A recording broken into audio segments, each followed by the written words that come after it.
The next speaker is Patrick Wardle from Synac. He's going to tell us all about Apple's anti-malware persistent mechanisms. Patrick. Well, good afternoon and welcome to my talk on methods of malware persistence on Mavericks. So my name is Patrick Wardle. I've worked at a bunch of acronym-based places, including the NSA, which I always have to joke is the only government agency that I actually think listens. I'm now the director of R&D at Synac. In short, we do crowdsourced vulnerability discovery with vetted security researchers, as well as a lot of interesting cybersecurity research. Today we're going to learn about OS X, malware, and persistence. For the purpose of this talk, when I say persistence, I mean achieving automatic re-execution whenever a Mac is rebooted. So obviously for malware, this is a desirable trait to have. So first, I just want to talk about the general state of affairs in Apple land. Then we're going to talk about a whole bunch of ways to achieve persistence or automatic code execution at reboot. After that, I'm going to talk about some OS X malware, and for each sample, I'm going to show its persistence mechanisms. Finally, I'm going to talk about an open source tool I wrote that can generically reveal OS X malware. So first, a little background. Now, this is somewhat of an obvious statement, but Macs are pretty much everywhere. Recently, Apple became the #3 US security vendor and makes up almost 15% of sales. And if you count iDevices, so iPods, iPads, iPhones, which I think spur Mac adoption, Apple actually outsold Windows in Q4 of last year. Now, Macs are great products, and the best part, according to Apple, is that they don't get malware. But I think that's kind of funny, and if that's true, I wouldn't be here talking today. It actually turns out that the first computer virus found in the wild, which was Elk Cloner, was actually a Mac virus. It infected Mac computers.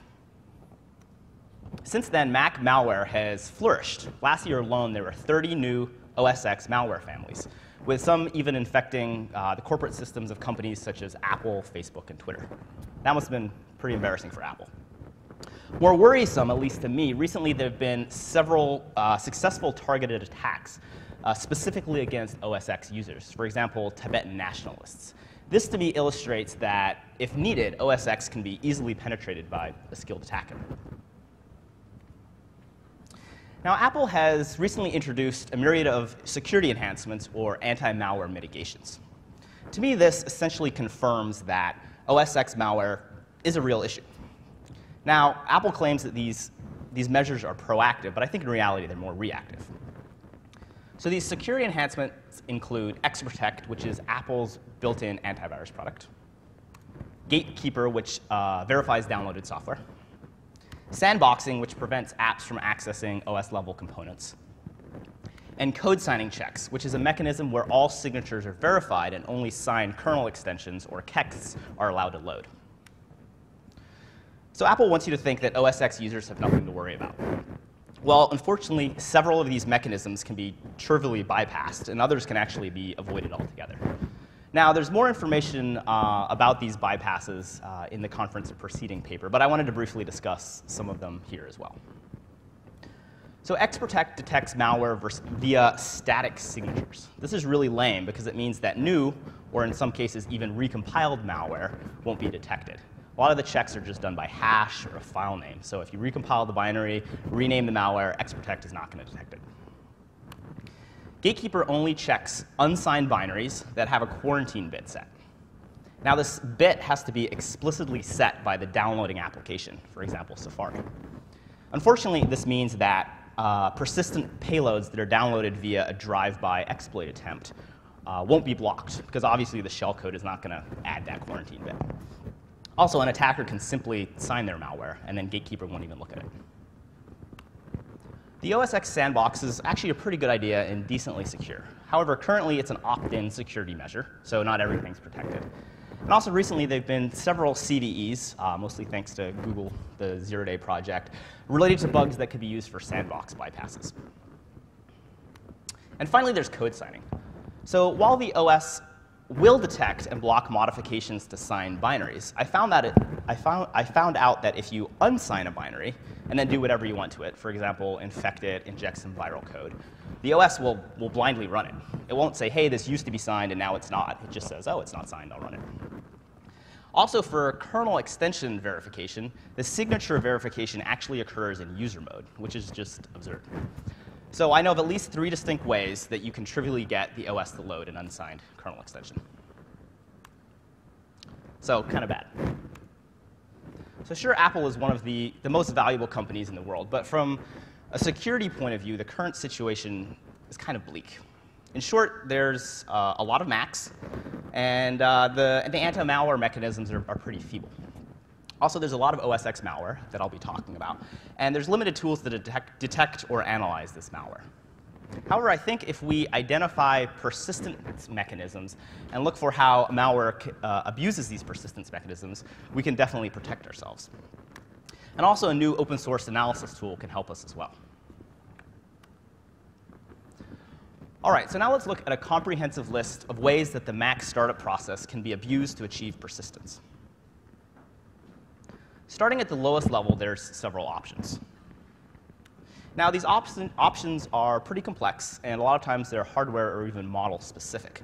However, since they run below or before the operating system, they can be really difficult to detect. Several possible options include perhaps infecting the boot.efi binary, installing a malicious EFI component, or even reflashing the firmware or the boot ROM. Now, as I mentioned, each of these techniques are pretty complex, so you could definitely have a talk unto themselves. But for a good overview, there's this talk that was given, I believe, at Black Hat a year or 2 ago by Snare titled Mac EFI Rootkit. So if this stuff interests in you, I would recommend checking it out. Now let's talk about kernel extensions. Since code in the kernel runs at the highest privilege level in terms of the OS, it's a great place for malware to live or for malware to install a rootkit component. So how does one create and install a persistent kernel extension? Well, first you create a kernel extension or a kext in Xcode. There's actually a template for it. It's really easy. You then copy it into the kext directory, set it to be owned by root, and then optionally rebuild the kernel cache. Now, you're supposed to sign it, but as I mentioned, there's several ways to avoid this. For example, you can give it a special name, and the OS will actually load it, even though it's not unsigned. So if these steps are followed and the kext is either signed or you have a bypass in place, every time the computer is restarted, the kext will be automatically loaded and executed. So code that runs in the kernel is very powerful, and this is both a good thing or a bad thing. It's difficult to get right, and if you screw up, you're going to panic or crash the box. So a lot of times, running in user mode is more preferable. Launch daemons and agents are the Apple-approved way to persist non-application binaries. So think about like a software updater, an antivirus product that's kind of running in the background. These are generally agents or daemons. I often compare these launch items to Windows services. Now, both daemons and agents are started by LAUNCHD. These daemons are non-interactive, and they run before the user is logged in. Agents, on the other hand, run once the user logs in, and they may be interactive. A daemon can live in either of the 2 launch daemon directories, while launch agents live in one of the 3 launch agent directories. So how does one create a persistent launch daemon or agent? Well, it's actually pretty easy. It starts with simply creating an XML property list, or a plist, that contains several keys. This plist tells LAUNCHD, which is the program that launches or starts launch agents or daemons, how to load it and when to load it.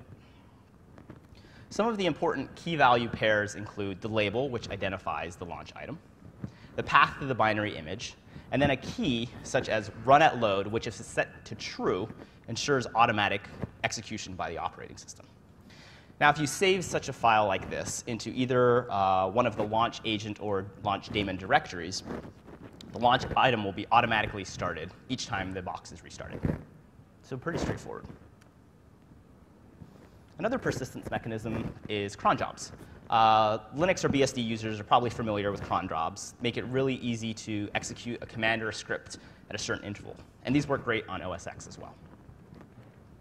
Here you can see the creation of a job that will execute each minute. We could also set the job to execute once a day, once at reboot, really a lot of different options. Now, since cron jobs are commonly used in Linux environments, I see this persistence mechanism used in OS X malware, where the malware appears to be more Linux flavor. Maybe the malware author wrote the malware on Linux and then was porting it over, or just they had a Linux-based background. Another persistence mechanism is login and logout hooks. Now, by creating a login or logout hook, a script or command can be automatically executed whenever the user logs in. Now, if you read the Apple documentation, it states that these are deprecated, but it turns out they work fine in Mavericks. So to create a hook, the defaults command can be used. What you do is you simply specify the right command, and then the com.apple.login window plist, and then the script or the command you want to persist. If you examine then the plist file that's created, the com.apple.login window plist, you can see the installed hook. And this hook is, again, going to execute every time the user logs in automatically. For applications, login items are the, again, Apple-approved way to persist. Anything that's registered as a login item is visible to the GUI. So if you browse via system preferences and take a look at this, you'll see things like iTunes or other applications that you want to automatically install. Login items are stored in another plist, the com.apple.login items plist. This file, again, since it's a plist or XML file, contains key value pairs, such as the name of the item, whether it should be hidden or not, and then some base64 encoded data that contains the path and other information about the login item. Now, with the introduction of the Mac app sandbox, apps from the App Store can no longer register themselves as traditional login items. It's basically outside the sandbox. Apple, though, designed a new way to allow sandbox apps in 2 easy steps to register as an app for a login item. So there's 2 apps that are required in order to make this work, a main app and a helper app. The app to persist, which is the helper app, should be copied into the login items subdirectory of the main app. The main app, then, when it's run for the first time, should invoke the sm login items setEnabled function.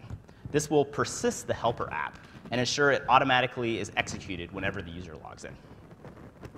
Now, the best or worst, depending on which side you're on, part is that this method doesn't show up in any GUI. So there's no way for a user to easily see which apps are persisted in this manner. Another deprecated technique that still works on Mavericks is startup items. Creating a startup item, again, requires several steps. First, what you do is you create a script that contains whatever is to be automatically executed. Next, you create a file called startupparameters.plist.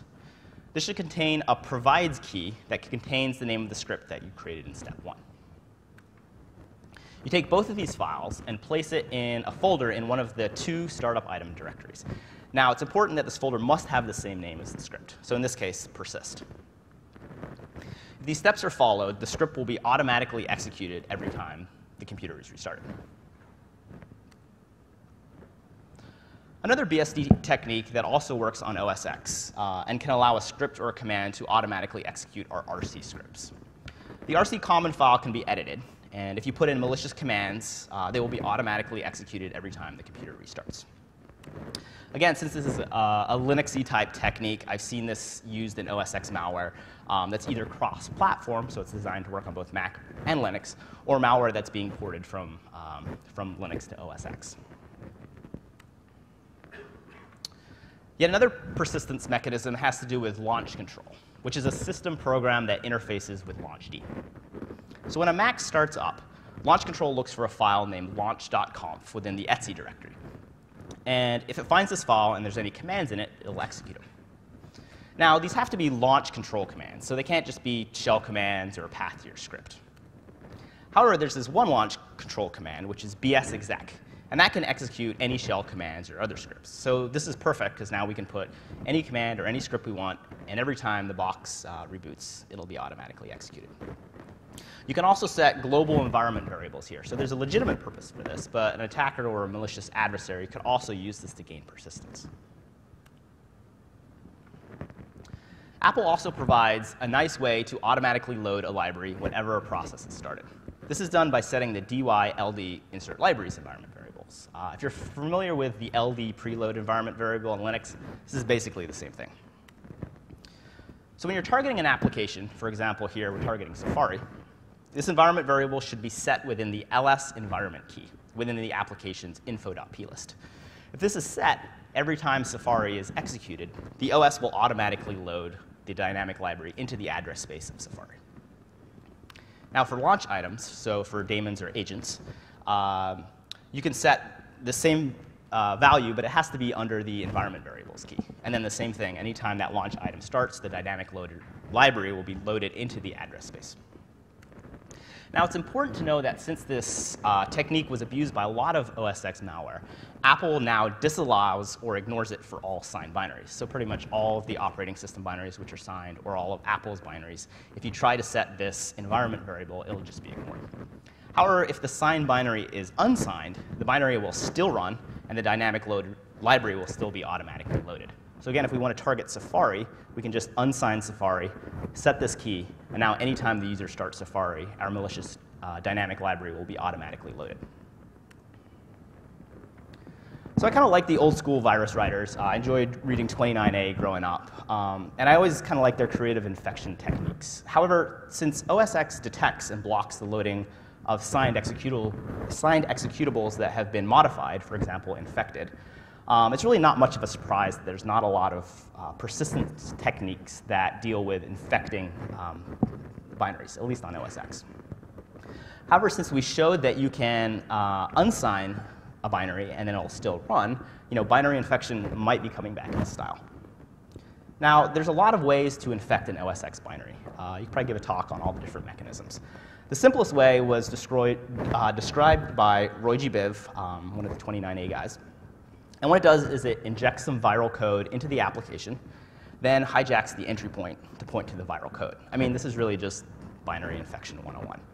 This ensures that the virus's code is executed anytime the application is run.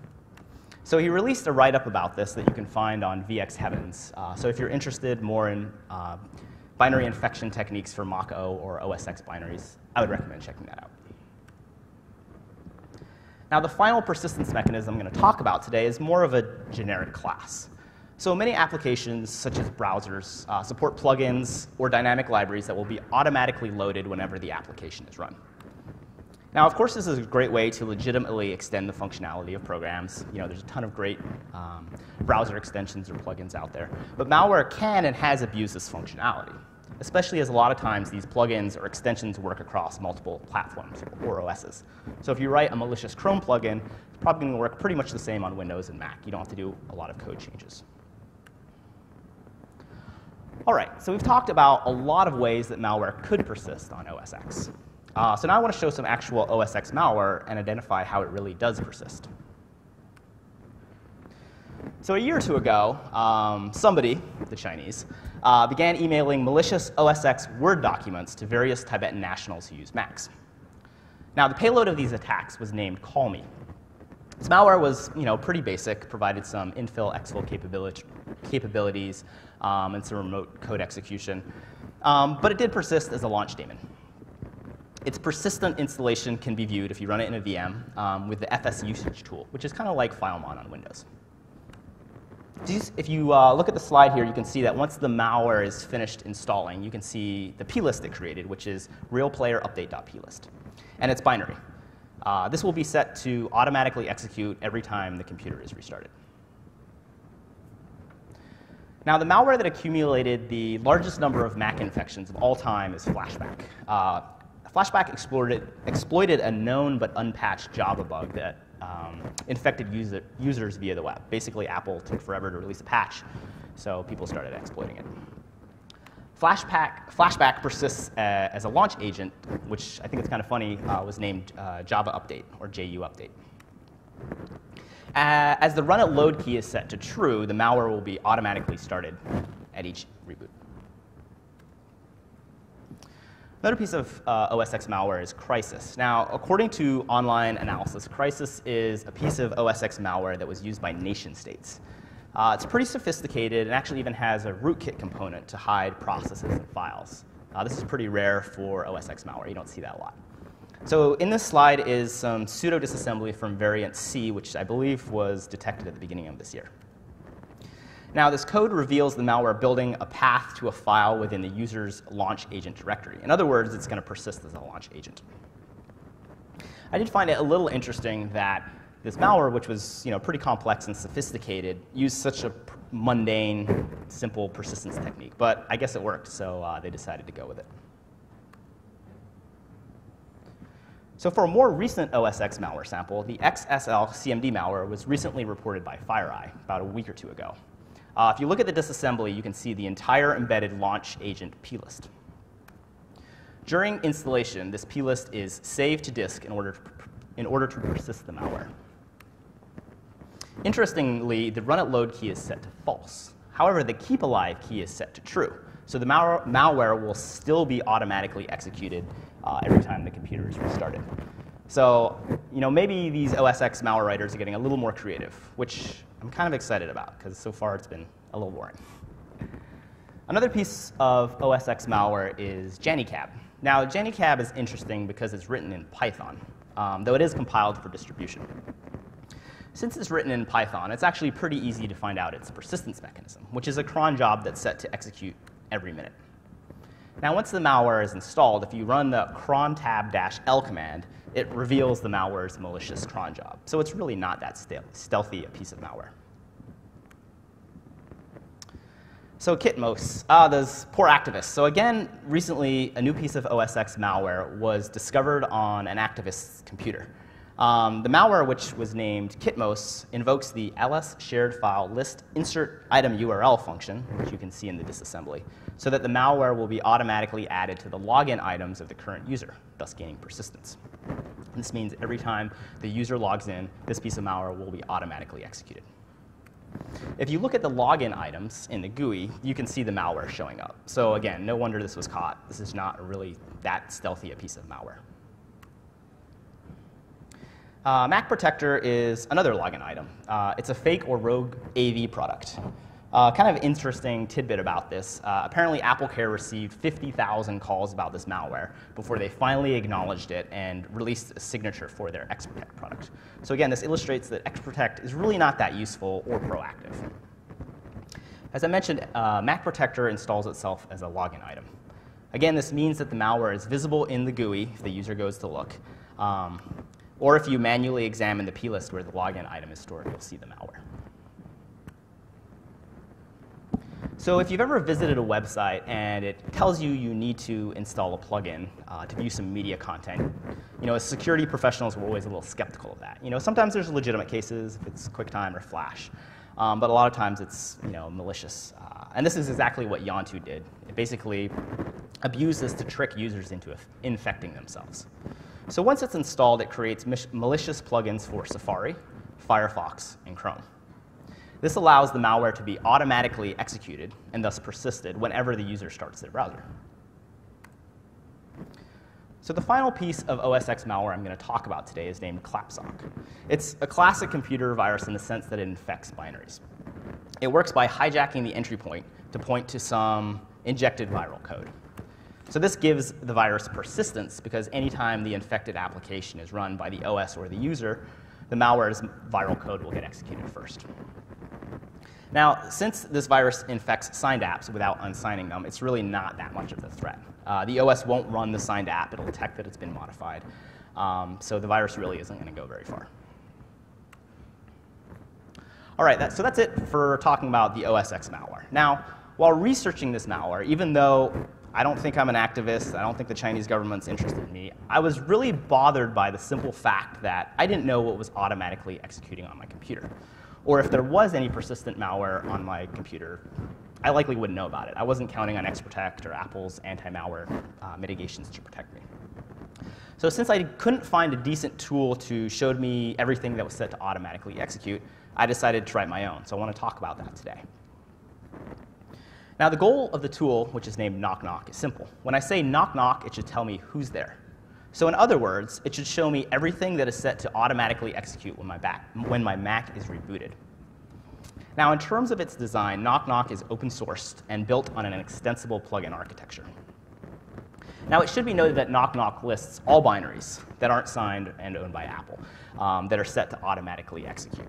So this means the user still has to have some knowledge of OS X and OS X malware. But I think that's a good thing. You know, it's job security for all of us. So I showed there's a ton of different persistence mechanisms on OS X, and I'm sure new ones are bound to be found. So when designing KNOCKKNOCK, I thought it would be a really good idea to use a plugin-based architecture, where each plugin could scan for a particular persistence technique. Then as new persistence techniques are discovered, KNOCKKNOCK can easily be extended. Since KNOCKKNOCK's core does, you know, most of the work, writing a plugin is actually really easy. So here's a simplified plugin that enumerates persistence launch daemons. And you can see it's about 10 lines of Python code. At the bottom, you can see the actual check for the persistence. Basically, it's looking for the run at load or keep alive keys and seeing if they're set to true. Now, if this plugin is placed in the KNOCKKNOCK's plugin directory, it'll automatically be run whenever KNOCKKNOCK is executed. So it'll be picked up and added to the program. So currently, KNOCKKNOCK is in beta and command line only. However, it's still pretty usable and pretty stable. In fact, I've run it on several friends' computers and actually found a bunch of OS X malware. This was kind of surprising to me. Not that KNOCKKNOCK worked, but that I really didn't think I would be finding OS X malware on my friends' computers. I also ran it on a VM that was infected with the XSLCMD malware, and KNOCKKNOCK generically detected it, which I thought was pretty cool. Now, since nothing on VirusTotal detected this malware, I thought, hey, you know, you can see why having a tool like KNOCKKNOCK is a good idea to complement existing AV solutions. All right, so some final conclusions. We've covered a lot of material, so I just wanted to kind of reiterate some stuff. So first, even the latest version of OS X fully patched is really not that secure. And the built-in anti-malware mechanisms are pretty lame. Also, there's a ton, that's the British spelling because we're at VirusTotal, tons of ways to persist on OS X. And Mac malware definitely is a reality and a growing concern, especially if you're a person of interest to the Chinese government, or apparently if you're one of my friends who I guess have questionable browsing habits. Hopefully, though, armed with the information that's in this talk, and by using KNOCKKNOCK, our Macs will remain more secure.